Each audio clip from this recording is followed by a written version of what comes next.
Super star ரஜினியோட 173வது படம் under Kamal Haasan sir ப்ரொடக்ஷனில் ஃபஸ்ட்டு வந்து சுந்தர் சி பண்ணுறாரு அப்படின்னு சொல்லிட்டு அப்புறம் அடுத்த நாளே அவர் பண்ணலை அப்படின்னு சொன்னாங்க. அது ரொம்ப டிசப்பாயின்மெண்ட்டாக இருந்தது. இப்போ இன்றைக்கி வந்து டான் படத்தோட டைரக்டர் சிபி சக்கரவர்த்தி பண்ணுறாரு அப்படின்றாங்க. அதிகாரப்பூர்வமாக அறிவிச்சிட்டாங்க. அதுவுமே டிசப்பாயின்மெண்ட்டாக இருக்குது. ஏன்னா அந்த டான் படம் வந்துட்டு சக்ஸஸ்ஃபுல்லாக ஓடிச்சு. பட்டு பர்சனலாக பார்த்தோம் அப்படின்னா இப்போ ஒன்றுமே சிரிப்பே வரல.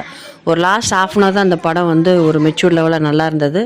அதுக்கு முன்னாடி காமெடியாகவே இல்லை. அதோட ப்ரொடியூசர் வந்து அதை ரிலீஸ் பண்ண உதயநிதி ஸ்டாலினே வந்து ஒரு இன்டர்வியூவில் சொல்லியிருப்பார், அந்த படம் ப்ரிவ்யூ பார்த்துட்டு நல்லாவே இல்லைன்னு எக்ஸ்ட்ரா ஏதாவது சேருங்க சிரிப்பே வரலன்னு சொன்னேன் அப்படின்ட்டு.